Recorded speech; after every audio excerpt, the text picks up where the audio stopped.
Jadi itu penyakit laten ya, melihat orang lain apa, senang kok tahu melihat istrinya dan senang. Wah, itu kasus orang merantau dan yang tidak merantau sebagai tersinggung. Saya memang sengaja mau memberi kajian yang ringan tapi bermakna, karena agama ini sebetulnya dimulai hal-hal yang ringan. Nggak ada ceritanya filosofi agama itu berat, karena jubilatil ukul ala qabulil haqi. Semua ulama berpendapat akal itu dipaksa untuk menerima kebenaran. Saya pernah ditanya seorang dokter, dia tanya gini, Papa, zina itu kan enak, kenapa haram? Lalu tidak enaknya zina di mana? Terus dia saya tantang, andai kan zina wajib kamu bingung, kok bisa? Kalau setelahnya terus tak suruh lagi kamu bisa? Ya udah bisa, mau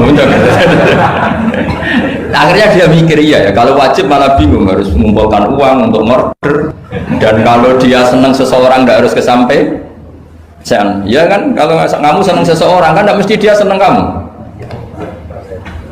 kan repot kan. Kalau senang tidak mesti dia senang kamu, atau nggak senang maunya dibayarkan, repot. Mendingan diharamkan terus tidak usah, kan enak malah. Tidur di kamar happy santai, syukur-syukur itu terganti oleh sujud, oleh munajat, oleh kesenangan-kesenangan yang religi. Misalnya maling diharamkan ya enak, kalau kita boleh maling malah digebuki orang, malah repot. Barokahnya diharamkan tidak dapat pahala, tidak digebukin orang gitu. Sama, jadi perlu membuat argumentasi agama itu penting. Selama ini ada kesolehan amatir, itu yang sering saya kritik setiap saya ngaji, itu kesolehan apa? Amatir. Misalnya gini, kadang-kadang orang ngeluh gini, Islam itu repot, mau kebar gak boleh, mau bebas gak boleh, andai kan boleh semua kan enak. Pertanyaannya adalah, ketika boleh semua, apakah lembaga maksiat ini tidak ada aturan? Kan tetap ada aturan. Boleh pakai kalau bayar, itu aturan enggak? Aturan. Kalau yang cantik mahal kan aturan. Kalau apa homer atau arak yang enak mahal kan aturan. Artinya gini, di tempat yang maksiat pun banyak apa? Aturan. Kenapa aturan di tempat maksiat kamu anggap kebebasan, sementara agama ngatur kamu anggap pengekangan? Nah, ini namanya soleh amatir apa? Soleh amatir itu yang latihan soleh. Tapi kalau solehnya sudah lama, kayak saya ini masuk soleh sudah lama, tidak tahu saya. Dari Gus Bak Syukur yang nggak seneng namanya akan komentari ujub, ya sudahlah, itu biasa manusia seperti itu. Seperti sama merengut, yang senang akan bilang pemikir serius, yang nggak seneng mau kok merengut akhirnya. Orang ita itu ya gitu, yang seneng bilang wah itu sibuk ngalor ngidul gitu, yang nggak seneng kan bilang wah ita itu. Jadi itu kan nggak usah dipikir lah, komentar orang itu nggak usah dipikir. Jadi ini penting saya utarakan. Sehingga saya berpikir, terutama untuk zaman akhir, saya ulang lagi, terutama untuk zaman akhir, saya buktikan sekian ayat. Sebenarnya saya hafal Quran, tapi ini tak bawa Qurannya supaya nanti kamu bisa nyari ayatnya. Syukur-syukur kamu bisa nyanyi saya hafal Quran, bagus ini. Kalau enggak ya kacau ya. Sekarang banyak orang bantah apa orang hafal Quran, dia sendiri nggak hafal. Saya sering di Jogja, saya mau tanya tafsir sama jenengan, karena tafsir Kemenak tuh ada kesalahan sekian 2000 itu, tak tanya kamu hafal Quran enggak? Aduh repot ini kata saya. Ini kayak Tyson tinju sama Elias Pikal gitu. Kalau kelasnya nggak sama mati soalnya kan.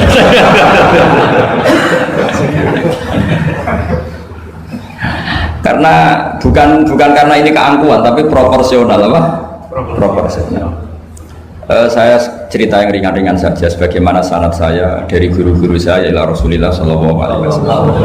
Agama itu dimulai dari kesenangan, happy, farah kalau dalam bahasa Arab, al-farah. Ayatnya jelas, qul bi fadlillah wa bi rahmatihi fa bidzalika falyafrahu. Ingat Muhammad dengan fadl Allah, anugerah Allah dan rahmatnya, kemudian dengan itu kamu harus senang. Sehingga dengan senang kepada Allah dan Rasul itu nikmatnya Masya Allah. Andai kan senang itu bisa ditakar, orang yang sedang tahajud menangisi dosanya plus menangisi nasibnya kalau di perantauan ini. Itu senangnya sama orang yang sedang dugem itu mesti kalah, mesti senang yang sedang tahajud. Karena orang-orang maksiat itu sebenarnya orang-orang susah. Kalau tidak susah gimana? Setelah itu semua ditanya senangnya di mana? Tidak tahu dia mabuk. Sementara senang kamu ingat betul tadi malam saya nangisi dosa-dosa saya, nangisi nasib saya, kemudian tenang karena kembali ke Allah, kembali ke Rasul. Itu luar biasa senangnya. Tapi masalahnya sekarang ibadah itu kayak ancaman. Kalau ada pondok mewajibkan tahajud itu santrinya itu sudah mendelik dulu. Kalau di masjid-masjid gini itu kira-kira diwajibkan tahajud, orang juga protes. Ini aliran sesat, sunat kok diwajibkan. Jadi agama itu banyak keunikan, tapi yang jelas saya pastikan kamu harus senang. Kata Rasulullah SAW tadi, salasun mangkun nafihi wajata halawatal iman. Tiga hal ini, kalau tiga hal ini ada pada kamu, ada pada kita, pasti kita ini menemukan halawatal iman, manisnya iman. Yaitu satu, ayyakuna Allahu wa rasuluhu ahabba ilaihi mimma siwahuma. Bahwa Allah dan Rasul itu lebih Anda cintai ketimbang yang lain. Mencintai Allah itu nikmatnya, Masya Allah. Caranya gimana supaya kita istiqomah ibadah? Anggap hidup kami itu sehari. Saya ini di Jawa, kalau besar, tapi punya uang 200.000 itu ngira banyak sekali. Bukan banyak kok, banyak sekali. Karena saya ngitung hidup itu per hari. Karena aturannya orang soleh, sama tak ijazahi, pasti kamu gak mau. Karena kamu pecinta won. Pasti tidak mau. Syarat sahnya orang soleh itu harus nganggap hidup itu hanya sehari. Hanya apa? Wa'mal li akhiratika ka'annaka tamutu ghadan. Beramallah untuk akhiratmu seakan-akan besok mati. Coba kamu yang di perantauan, bayangkan maksiat sampai 60 tahun ke depan kan berat. Sampai seminggu saja kira-kira berat kan?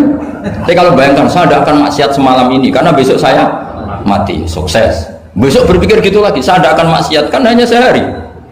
Ternyata besok hidup lagi, berpikir gitu lagi, tahu-tahu mati betulan setelah 60 tahun. Jadi itu apa ya, satu konsep dari Rasulullah supaya orang itu meninggalkan maksiat itu ringan karena bayangannya hidup banyak.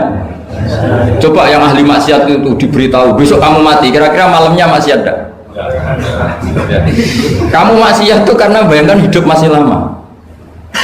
Makanya kata Quran, wahai orang-orang yang beriman, alam yakni lil ladzina amanu an takhsha qulubuhum li dzikrillah wa ma nazala minal haq. Orang-orang iman tuh sudah saatnya khusyuk. Kamu jangan seperti orang-orang dulu.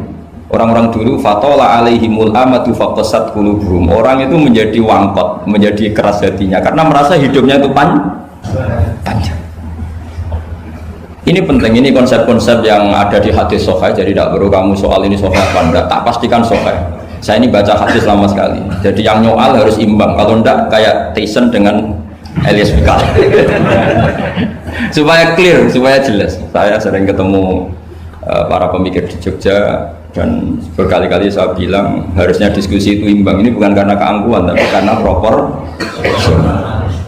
Awal maksiat itu dimulai karena tidak senang tercari kesenangan dan pilihannya maksiat. Coba kalau kesenangan itu ada pada Tuhan, itu luar biasa. Sampai Rasulullah itu menggambarkan ketaatan yang baik itu. Ada hadis yang mungkin kalau orang Jogja, orang Solo itu tidak siap karena agak priayi. Nabi pernah ngendikan, wa fi buti ahadikum sedekah. Kamu ngeloni istri kamu itu ya sedekah. Sahabat ya tanya, ayati ahaduna syahwatahu wa walahu ajrun. Yang benar aja ya Rasulullah, masa urusan seks, urusan biologis kemudian dia dapat apa? Pahala. Nabi jawabnya ringan saja, alaihi salawatu aha fi haramin akana alaihi wisrun. Kalau yang digauli itu istri orang atau yang enggak zaujanya, enggak istrinya, apa dia ada dosa? Ya dosa ya Rasulullah. Fakadzalika lawatuha fi halalin kana lahu ajrun. Ya begitulah kalau dia kalau salah letak haram, kalau tepat sasaran ya halal. Segampang itu ibadah itu. Jadi ngumpulin istri ibadah, nimang anak ibadah, ngaji begini ibadah meskipun enggak paham, enggak ada syaratnya paham. Yang menyenangkan dalam Islam kan gitu, ngaji itu tidak harus paham, yang penting datang pura-pura paham selesai. Bahkan saya pernah dibully oleh santri itu, ya agak kurang ajar santri itu, ya santri gak jenengan nih, santri tua-tua gitu. Itu Gus, jenengan sama saya nanti di surganya dulu saya, kenapa? Karena kata Rasulullah SAW itu man salaka tariqan yaltamisu fihi ilman sahalallahu lahu tariqan ilal jannah. Orang yang mengambil jalan, yang mencari jalan, berjuang sekolah, nyari ilmu. Nyari yaltamisu itu maknanya nyari iltimas. Maka orang yang mencari ilmu itu sahalallahu lahu tariqan ilal jannah, akan dimudahkan jalan ke surga. Itu yang nyari loh Gus. Kalau sudah ketemu kayak jenengan tidak masuk hadis itu. Makanya bersenanglah yang sedang nyari tapi belum ketemu. Karena hadis itu untuk yang masih nyari. Itu pasti sampai Anda saya. Wah saya mikir, wah ini nyari hadis apa yang bela saya? Karena hadis ini itu tidak mihak saya, nggak mihak yang sudah ketemu. Yang namanya nyari kan belum ketemu, maka bergembiralah yang nyari ilmu udah alim-alim. Karena syaratnya, ya kan? Man salaka tariqan yaltamisu fihi ilman sahhalallahu lahu tariqan ilal jannah. Siapa yang berjalan atau menempuh satu perjalanan mencari ilmu, di mana-mana mencari itu sudah ketemu belum? Belum. Berarti kiai masuk hadis itu enggak? Alhamdulillah, karena kiainya sudah ketemu maka bergembiralah jenengan saat tidak paham, artinya masih mencari. Makanya kalau mau paham jangan paham. Karena saya ini kebetulan memang peneliti hadis dan saya banyak menghafal hadis karena saya suka dengan kalimat-kalimat jamiah, kalimat-kalimat yang komplit dari Rasulullah SAW. Sehingga ngapalkan hadis saya itu banyak dan imbang itu ya balance kalau dalam bahasa inteleknya itu. Saya termasuk menghafalkan hadis wa innal alima la yastaghfiru lahu man fis samawati wa man fil ardi hatta al-khitan fil bahr. Sebagian riwayat wa inna mu'alliman nasi al khaira la yastaghfiru lahu man fis samawati wa man fil ardi hatta al-khitan fil bahr wa hatta an-namlatu fi juhriha. Ini hadis tandingan. Jadi yang tandingan tidak hanya 01 02, hadis juga ada hadis apa? Tandingan. Tidak apa-apa, ilmu itu memang butuh apa? Butuh perimbangan ya, butuh balance. Enggak boleh ilmu, tapi karena ilmu nggak pantas diomongkan tandingan gitu aja. Kata saya ada hadis yang bunyinya gini. Wa innal alima, orang alim itu akan dimintakan ampun oleh penduduk langit. Jadi semua malaikat Jibril dan Mikail, semoga termasuk Israel, itu memintakan maaf untuk orang alim, tidak yang belum alim. Itu kamu tidak masuk hadis itu. Keren mana? Wah sama kerennya Gus. Saya masuk surga, yang jenengan nanti juga masuk. Ya sudah, nggak usah geger ketemu di sana. Jadi ini penting. Nah sekarang problem Islam sekarang adalah yang garis keras pakai hadis-hadis garis keras untuk mengadili yang garis lunak pakai hadis-hadis yang garis lunak untuk mengadili hadis kelompok-kelompok garis keras. Itu tidak fair. Nggak fairnya adalah Islam itu kafah itu artinya konsepnya itu komplit, tidak boleh separuh. Saya punya sedikit ini yang agak serius, tapi tidak usah masukkan hati. Nanti kalian protes nggak bagus Israel itu. Begini, Abu Bakar As-Siddiq itu terkenal layyinal janib, mutawadi, layyinal janib, sahlal akhlak, namanya layyinal janib. Orang yang sopan sekali, santun sekali, santun, sopan, terus simpatik, sangat simpatik. Namanya Abu Bakar As-Siddiq.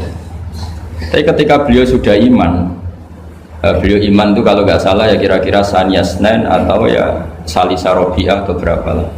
Karena kalau dalam sejarah awaluman amanah itu sebetulnya Khadijah. Awaluman amanah mutlakon itu sebetulnya Khadijah. Awaluman amanah mutlakon bisa saja Sayyidina Ali, dan awaluman amanah mutlakon bisa saja Abu Bakar Siddiq. Saya sedikit cerita ya supaya tidak gaduh dalam sejarah.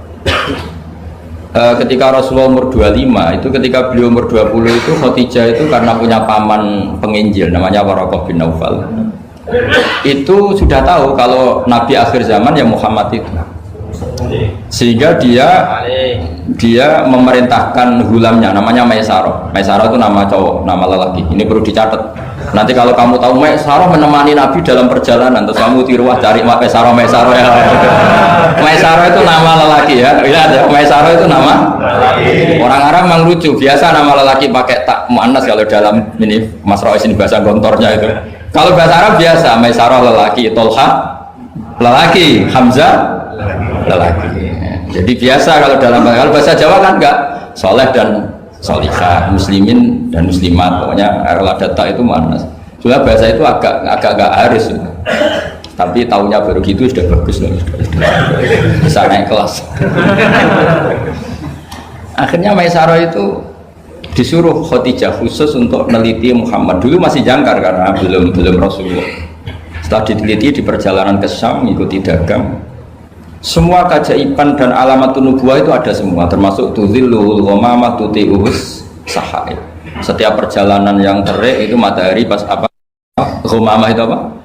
mendung mengayomi Nabi. Saya termasuk orang yang ditakdir pernah di pohon tua yang dulu jadi alamat nubuwah. Di Jericho itu ada pohon tertua di dunia. Pas saat di situ malah ada film dokumenter Kristen pas itu. Karena pohon itu semua Nabi pernah duduk di situ, termasuk Nabi Isa dan Nabi Muhammad SAW. Dan itu para pendeta tahu reaksi pohon. Jadi kalau duduk, kalau sampean yang duduk pohonnya agak reaksi biasa aja. Tapi kalau Nabi yang duduk itu akan direaksi. Misalnya Nabi duduk di barat, kemudian matahari teriknya dari barat, pohon itu akan pindah ke barat supaya geser. Sehingga Rohibu Khairah itu tahu ini calon Nabi sesuai definisi atau kriteria yang ada. Singkat cerita, setelah Maisarah lapor sekian alamat Nabi itu diceritakan Khadijah, terus Nabi ketika umur 25 dia memantapkan diri untuk nikah sama orang bernama Muhammad. Tapi Khadijah itu mulai agak kecewa. Kok nggak jadi Nabi? Biasa-biasa saja, tetap dagang saja. Nabi tetap dagang, hanya tentu tetap punya sifat amanat, kredibilitas dijaga, semuanya terjaga. Tapi nggak ada alamat Nabi yang ekstrim lah, yang sehingga Khadijah mulai mamang ini kapan jadi Nabi ini kok gini-gini aja. Nah, pas umur 40 itu Nabi ngalami yatahannas itu yata'abbad al-layali yadawatil adat. Kalau dalam Sahih Muslim disebutkan fakana yatahannasu fil ghar wa huwa at-ta'abbud al-layali yadawatil adat. Yang dikatakan tahannus adalah menyembah Allah di gua, menyepi, kemudian beberapa hari. Terus di hadis itu juga diterangkan wa yatazawwadu lidzalik. Perlu dicatat dulu tirakannya Nabi itu ya bawa bekal. Bukan terus kelaparan 3 hari nanti fata morgana yang dilihat. Jadi ini perlu dicatat. Kadang banyak orang tirakat gak makan 40 hari, gak makan 3 hari, itu malah bahaya. Karena yang dikatakan nur atau apa ternyata fata morgana karena lama gak makan.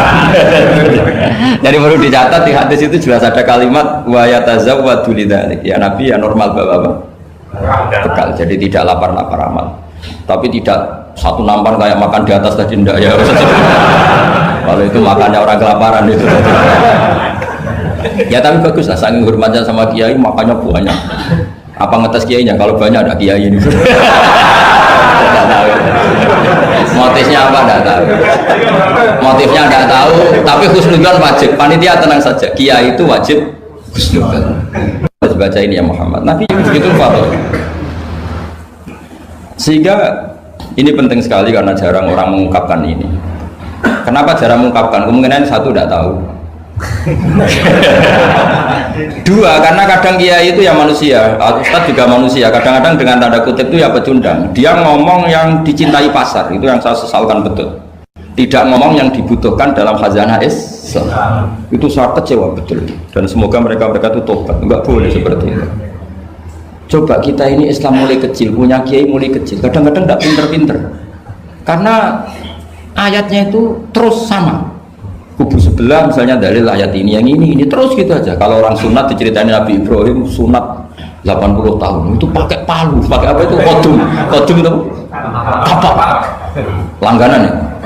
Kalau ada orang mati ya mesti kullu nafsin. Kalau ada orang nikah mesti faman rohibaan sunnati. Itu saja. Jadi umat ilmunya tidak tambah, ya sudah siapa saja yang nikah ya itu aja, yang mati ya itu aja kullu nafsin. Karena ya pasarnya seperti itu. Gue sekali-kali ada orang mati itu bilang, ayo pesta. Karena orang dolim ini sudah mati. Mengurangi beban bumi. Mengurangi beban apa? Syukurilah kematian orang fase gini. Itu nggak disangoni sampai. Sudah ada disangoni, dibenci keluarganya. Iya enggak? Ya daripada gitu yang umum saja kullu nafsin kematian adalah mau'idzah kafa bil mauti wa'idun. Cukup mati sebagai nasihat, ya ikut pasaran saja karena itu yang menghasilkan pasar. Tapi resikonya itu ilmu itu tidak tambah apa? Tambah. Ini kritikan saya, semoga ini membantu ya supaya ustadz-ustadz itu kalau ngaji itu mikir yang dibutuhkan umat, jangan permintaan pasar, itu tidak bagus. Saya datang ke sini juga bukan karena undangan. Saya yang bilang saya tanpa diundang pun datang ke Korea karena saya ingin sujud di bumi ateis supaya nanti keren. Keren betul, sampean tuh keren betul, sujud di bumi. Wah itu pol kerennya tuh, hebat. Kalau sujud di Mekah, Medina, di Indonesia itu kan wajar. Ini sujud di bumi. Jadi kalau kamu ditanya, saksinya siapa kalau kamu sholat di Gondong? Apa nih ingin? Yang seru yang awal. Enggak yang lain yang GG. Guangzhou siapa? Semua. Sama lagi. Itu malaikat mesti itu apa itu? Parah lagi kalau ditanya, sujudnya di mana? Di kamar mandi. Karena kalau pas kerja kan hanya dikasih waktu berapa ini? 5 menit dan itu pura-pura di kamar mandi. Keren nggak? Keren. Jadi padahal bumi itu akan bersaksi yang dipakai tempat sujud. Itu paling keren mesti yang Korea. Apalagi yang pas kerja. Kalau di sini kan masjid masih normal. Kalau pas kerja kan di kamar mandi. Iya di pabrik ya maksudnya. Oh iya, iya. Jangan yang priai yang itu, yang nggak priai itu. Di gudang ya? Di mana? Sampai mesin ya? Ayo, mesin sebagai saksi. Ya bagus. Saksinya apa? Aku buta gitu. Yang jelas jangan kerja di pabrik salib. Saksinya apa? Kerjanya bikin apa? Ya, pas waktu sholat saksinya apa? Itu bisa berhadapan-hadapan itu saksi sama yang disaksikan. Begini ini intermezzo saja tapi betul. Jadi kemudian Khadijah, kembali ke Khadijah tadi. Rasulullah itu nggak bisa baca. Walhasil akhirnya ditakdir bisa. Saya mengatakan bukan karena belajar, ditakdir bisa. Karena syaratnya Nabi itu harus ummi. Ummi itu keibu-ibuan. Tapi Nabi itu uniknya begini. Justru beliau ngira itu malakul maut. Jadi pulang itu yarjufu fuadu. Dia gemeteran sekali. Nangis pulang itu yarjufu fuadu, nangis. Terus bilang ke Khadijah, zamiluni zamiluni, coba saya kasih selimut. Kalau dalam bahasa Arab itu boleh khitab sama perempuan itu pakai yang muannas sama khotoba atau pakai mudzakkar ghaib, al mudzakkar mukhatab jamak, tapi niatnya ahli. Jadi kalau orang Arab bilang normalnya kalau perempuan kan zamilini karena khitabnya satu yaitu Khadijah. Tapi Khadijah itu nama ahlun, nama keluarga, sehingga dalam bahasa Arab juga boleh zamiluni apa? Pakai khitab jamak mudzakkar. Khadijah terus dikemulin. Di mana-mana namanya ketakutan itu ya dikemulin. Dan di mana-mana kalau ketakutan itu cari istri. Yang bayang di perantauan ya kalau ketakutan. Enggak usah lah banyak menyinggung orang. Pokoknya seperti itu. Sunnah manusia apapun hebatnya kalau ketakutan itu nyari istri. Jangan bahasakan nyari perempuan, nyari istri ya. Garisnya jelas ya. Kalau ketakutan nyari apa? Istri. Nyari istri apa nyari perempuan? Istri. Alhamdulillah. Bagi yang punya. Bos. Akhirnya dikemulin sama Khadijah. Ada apa? Oh saya tadi ketemu malakul mauti gini-gini. Khadijah tuh senangnya bukan main. Ini yang saya tunggu. Hampir saja saya putus asa. Takut kamu gak jadi nabi. Terus tanya Khadijah, lalu sifatnya orang tadi kayak apa? Oh gini. Oh ya besok ikut saya. Didatangkan ke Waraqah bin Naufal. Dalam Bukhari disebutkan wa kana imro'an tanassara fil jahiliyah wa yaktubu minal injil masyaallah ayaktub. Waraqah bin Naufal itu penginjil. Dia menerjemah Injil dari bahasa Ibrani menjadi bahasa apa? Ketika Rasulullah ditanya, ma ra'aita itu, madza tara? Apa yang kamu lihat? Terus Nabi cerita itu. Terus kata Waraqah bin Naufal, hadan namus alladzi ja'a bihi Musa. Bahasa lainnya malak itu namus, dan namus alladzi ja'a bihi Musa. Uniknya itu tahun awal nubuwah, ya tahun awal apa? Nubuwah. Itu uniknya Waraqah itu bilang begini. Ini Waraqah bin Naufal bilang gini. Doakan saya ini masih hidup. Khina akhrajaka qaum, ketika kaum kamu musir kamu. Kagetnya bukan main Rasulullah, karena Rasulullah itu figur yang menarik, yang simpatik. Beliau putra tokoh Muhammad bin Abdullah bin Abdul Muttalib bin Hashim, tokoh yang sangat dihormati. Beliau tidak punya kasus, beliau tidak orang yang dibenci, beliau orang yang sangat menarik. Kenapa harus ngalami diusir? Maka Rasulullah tanya, awamu khrijiyahu, masa betul umat saya mau mengusir saya? Tapi siapa? Waraqah tetap bilang, ya letani fiyajat anhina akhrajaka qaum. Doakan semoga saya ini masih kuat ketika engkau diusir kaum. Ini sekalian latihan bahasa Arab karena sama nama latihan bikin mesin saja ini ambil tak latih bahasa Arab. Bahasa Korea ya. Akhirnya kata Waraqah bin Naufal, tidak ada orang yang alami seperti kamu kecuali pasti akan diusir. Falam yalbas yasiron illa antum. Terus kemudian Waraqah tidak lama kemudian meninggal. Ya, yang penting dari ini semua apa? Waraqah itu membaca kriteria para nabi itu pas sekali dan akhirnya tahun 13 nubuwah Rasulullah mengalami diusir. Kan beliau hijrah itu 13 tahun dari nubuwah, kira-kira umur 53 berapa? 53. Tapi Waraqah sudah mengatakan itu di tahun pertama Rasulullah menjadi nabi, karena definisi nabi itu harus pernah diusir. Maka kalau sampai mengalami diusir oleh nasib itu ya ada alamat. Cuma itu udah alamat nubuwah, alamat terlantar. Itu bedanya. Karena yang nabi sudah ditutup, nggak ada peluang lagi. Jadi, nah, Khadijah itu masih nggak terima, padahal beliau sudah mendapat sekian alamat tadi. Tudzilluhul ghamama tuti usahab pada sekian alamat.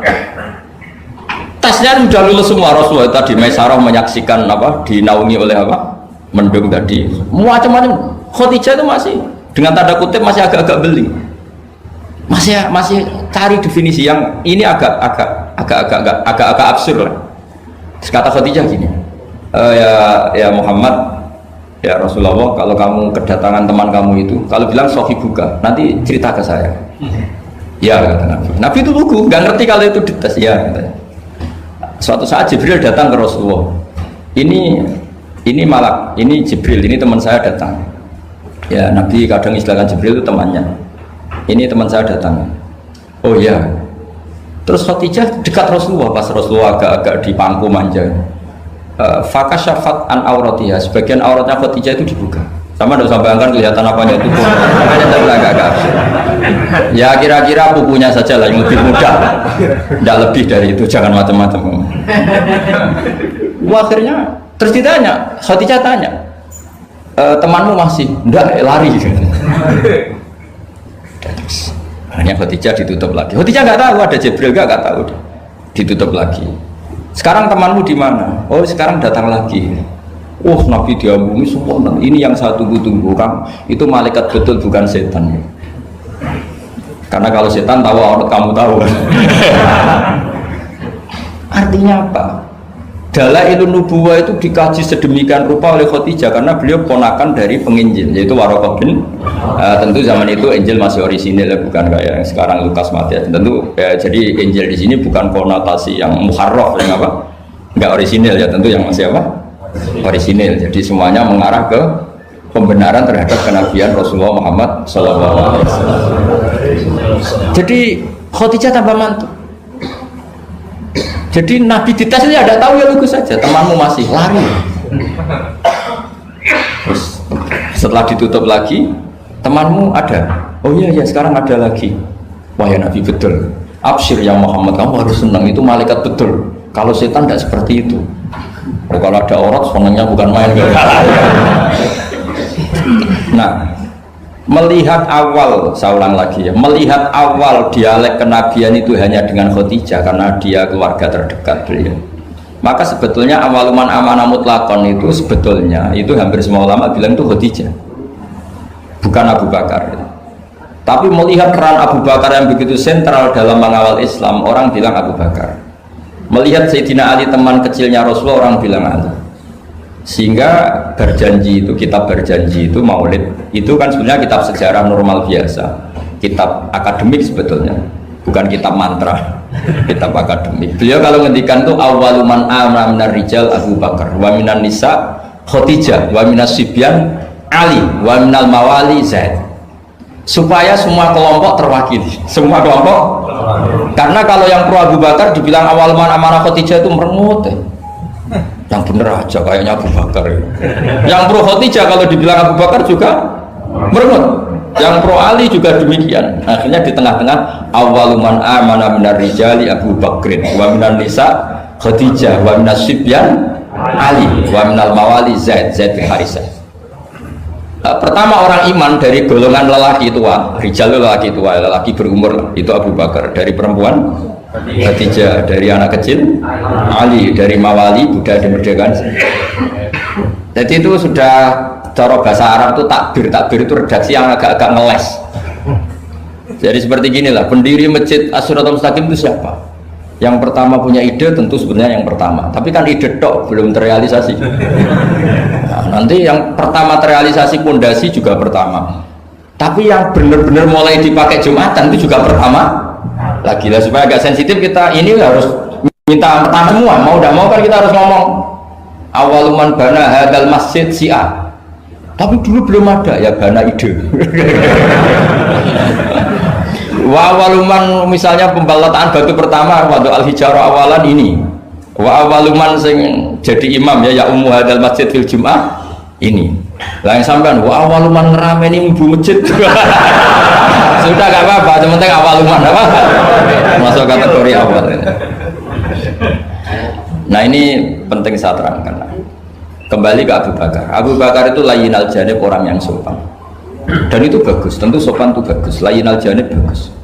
Tapi masalahnya Rasulullah itu dikepung preman-preman yang ganas, yaitu Abu Lahab, Abu Jahal, Walid bin Mughirah, Wa'il bin semuanya preman yang ganas, bukan sekedar kafir tapi ganas terhadap umat Islam. Mereka penyiksa-penyiksa ulung, termasuk akhirnya ada yang mati syahid, awalu syahidin fil Islam, yaitu Ammar bin Yasir.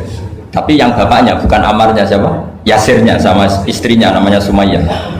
Makanya saya tadi ngaji di Masjid Ammar bin Yasir itu ngaji yang paling tidak guyon, karena masjid itu didesain untuk mengenang Ammar bin Yasir. Sumayyah disiksa sampai mati, ya Yasir juga gitu, sampai Rasulullah ngendikan sobron ala Yasir inna mu'idakum al jannah, sudah kamu sabar, kamu pasti nanti masuk surga. Bilal disiksa, tapi Bilal akhirnya aman karena menangi, diselamatkan Abu Bakar, bahkan menangi futuhat ya, beliau menangi apa? Fatwa apa? Saya pernah ziarah ke makam Bilal. Akhirnya apa Rasulullah ini kalau gini terus anak Islam orang-orang sopan kok repot. Beliau pas jalan-jalan ngerti Umar itu kalau ingin sarapan atau ingin punya uang, kalau ingin punya bon itu harus tarung, dan dia petarungnya dulu. Jadi kalau tarung itu menangan, ya uangnya banyak. Barokahnya kalau tarung apa? Menangan, dari gulat. Akhirnya Nabi mikir, wah kalau yang Islam gini ini cocok. Karena kalau yang sopan-sopan tok ini kayaknya repot. Walhasil Nabi spontan tuh, Allahumma a'izzal Islam bi Umar. Ya Allah, muliakan Islam ini dengan Umar. Gak tahu apa bisa diganti a'izzal Islam bi Banser, gak tahu saya. Karena kalau Banser sopan ya aneh, Banser kok sopan, nggak jadi aneh. Atau pemuda Muhammadiyah kalau sopan nggak jadi aneh. Masa pengawal kok sopan? Monggo nak badhe santai. Monggo. Ya gak pantas. Oh, steril kan. Pas pamret sopan, wah Pak Jokowi tidak jadi pidato karena yang salaman apa? Banyak yang minta buku, banyak. Singkat cerita betul, karena Nabi yang berdoa itu di sebagian tarikh menyebut doanya Senin, Kamis sudah masuk Islam, hanya Senin, Selasa, Rabu, Kamis. Kalau kamu ya 30 tahun mungkin. Itu saja tidak mesti ya. Akhirnya Umar itu Islamnya juga unik. Dia mau mencari Muhammad, masih jangkar, kalau manggil masih jangkar, belum Rasulullah. Mana Muhammad? Laqad soba, dia sudah keluar.